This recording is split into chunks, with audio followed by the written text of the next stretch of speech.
بسم اللہ الرحمن الرحیم۔ سبق مسلمانوں کا قدیم طرز تعلیم، یہ اس کے معروضی سوالات ہیں۔ سبق مسلمانوں کا قدیم طرز تعلیم ڈیش کی تصنیف ہے، یہ مولانا شبلی نعمانی کی ہے، ٹھیک ہے۔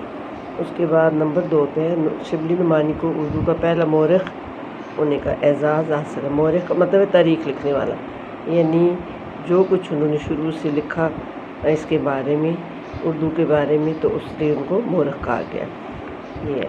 اس کے بعد ہے شبلی نعمانی کا سب سے بڑا کارنامہ سیرت نبی صلی اللہ علیہ وسلم کی تصنیف ہے۔ آپ صلی اللہ علیہ وسلم کی زندگی کے حالات آپ نے تحریر کیے تھے، لکھے تھے، یہ سیرت النبی ہے۔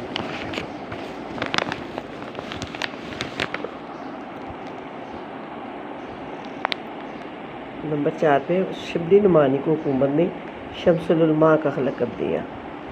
اس کے بعد ہے سبق مسلمانوں کا قدیم طرز تحریر ڈیش سے ماخوذ ہے، یہ مقالات شبلی نعمانی، یہ بھی ایک مقالہ ہے۔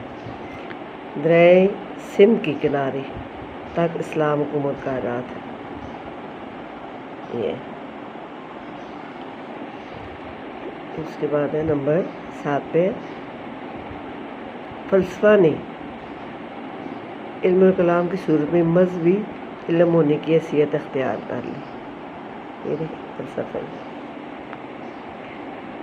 اعلیٰ تعلیم کے لیے ڈیش کی مسئلوں میں شریک ہونا لازمی ہے، ٹھیک ہے۔ یہ کون سی مجلسیں تھیں؟ مناظرہ۔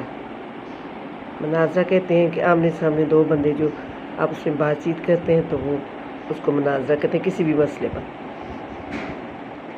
سلطنت عثمانیہ کے زمانے میں تعلیم کا جداگانہ قانون پاس ہوا۔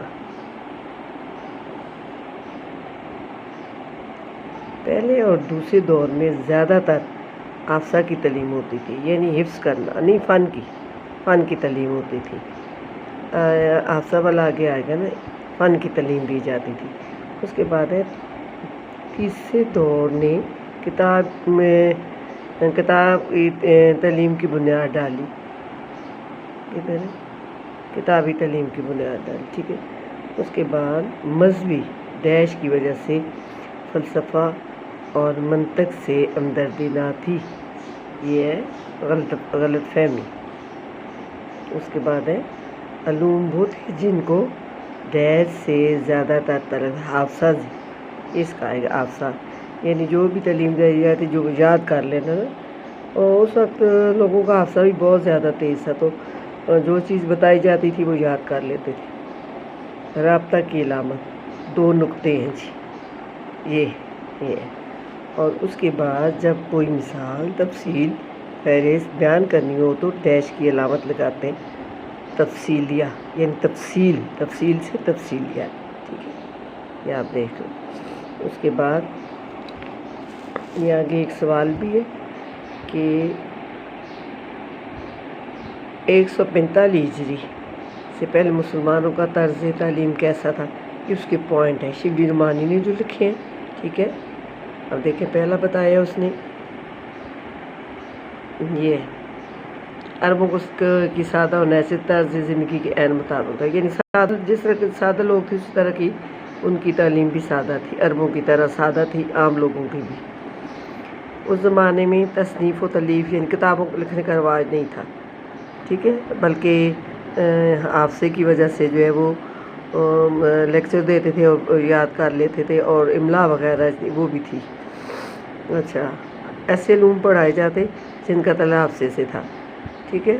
مشکل اور بحث طلب مسائل بھی معمولی فہم رکھنے والوں کی دسترس سے باہر نہ تھے، یعنی جن کی ذہانت اتنی نہیں تھی وہ بھی جو ہے نا آسانی سے جو چیز بتائی جاتی تھی، خطاب کیا جاتا تھا تو وہ یاد کر لیتے تھے۔ اس زمانے کا طرز تعلیم سندھ روایت کی بنیاد پر قائم تھا، یعنی طلباء جو علوم استاذہ سے سنتے تھے انہیں روایت کے ذریعے آگے منتقل کر دیتے تھے، ٹھیک ہے۔ یہ اس کا ہے نا 4-5 پوائنٹ ہے اس کے۔